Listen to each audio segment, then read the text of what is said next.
All right, we are on lesson 13 on page 150. You've taken the lesson 12 quiz on Quizlet, linked through Google Classroom, and you're ready to move right along to our next word list, again on page 150. The previous few pages are a nice review exercise, so if you're looking for something else to do, this would be a fun activity also. So the word is appall. It comes in a couple forms. The verb, meaning an action word, to cause horror, shock, or dismay. So the teachers were appalled by the poor test results. Horror, shock, those are the verbs. Okay? If something is appalling, that's an adjective describing word, causing shock and horror. The television report exposed the appalling destruction of the rainforest, that horrifying destruction, the damage caused to the rainforest was shocking. Okay, so this is a strong word. The word is appall. The next word is dejected. You see that prefix that we've talked about before.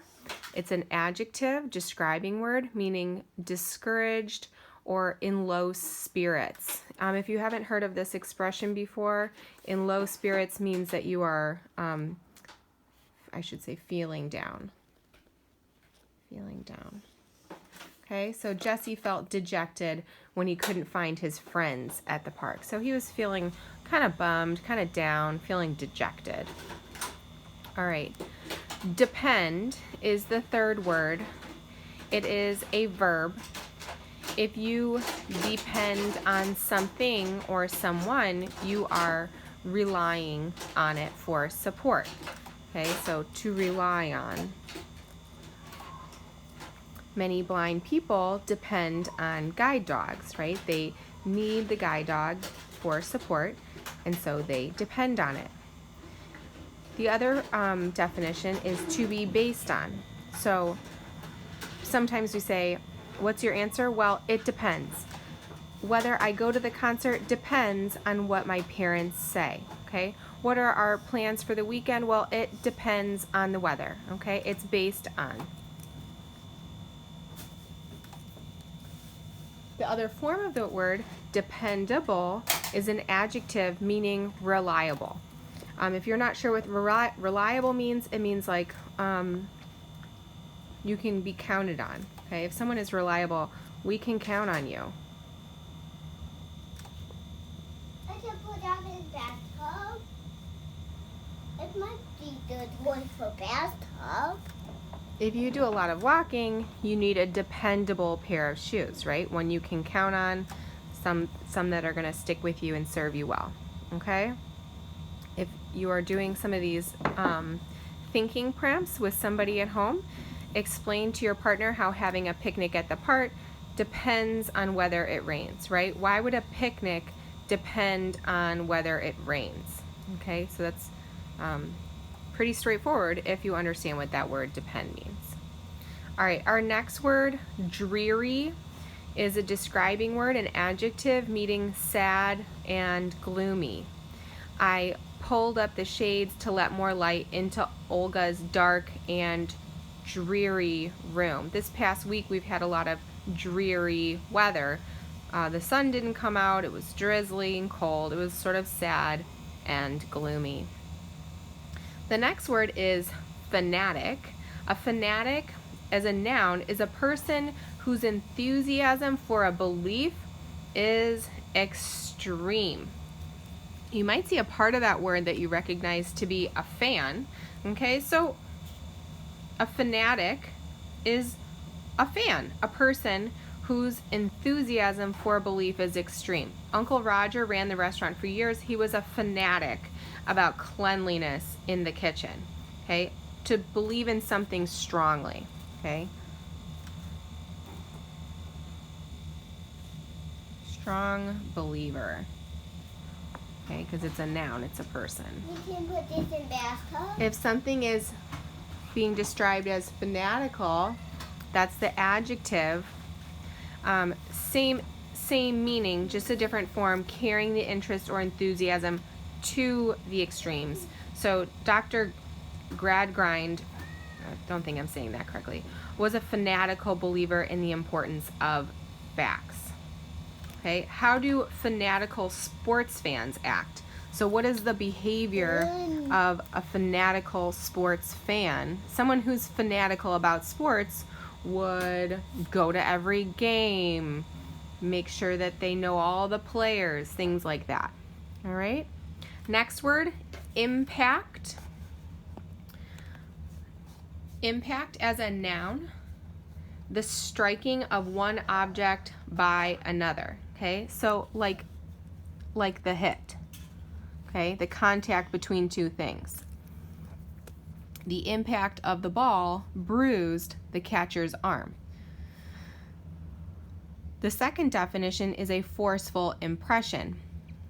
Martin Luther King Jr.'s I Have a Dream speech had a great impact on millions of Americans. We've used this word frequently in our whole group lessons because we see this question, this embedded in a lot of our reading questions. What is the impact on a historical event on a character? What is the impact on one person to another, right? It's the forceful impression. We usually say it's the influence. Or like when one thing is causing a change in the other. All right, so that would be the impact. So think about somebody who has a big impact on your life, someone who influences you or makes a change. All right, our next word, invade. When it's a verb, it means to enter by force or take over. Okay, that's the definition that we've probably become familiar with before. To invade also means to intrude. Remember from a previous lesson, this means to come unwelcomed. To enter in great numbers. In great numbers means many. We can take this in bathtub. Yes. An invasion is just the noun form of that, right? When it becomes the thing, the act of invading. Okay, so to invade or the invasion, talking about coming in by force, coming in unwelcomed, a great number of people. All right. The next word, isolate. To be isolated. I believe this word came up in the Newsday LA article that you read last week. To be cut off from others. To be cut off, meaning to be separated, to be alone.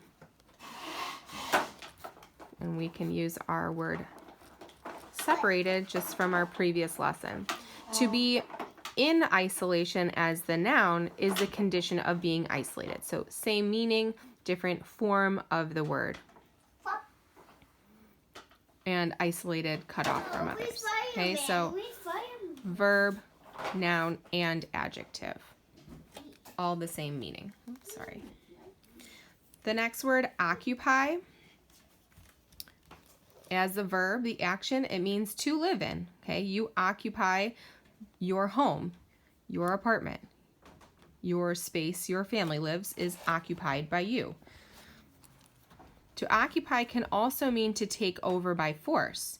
So protesting students occupied the school president's office. Doesn't mean they lived in there, it means they took it over.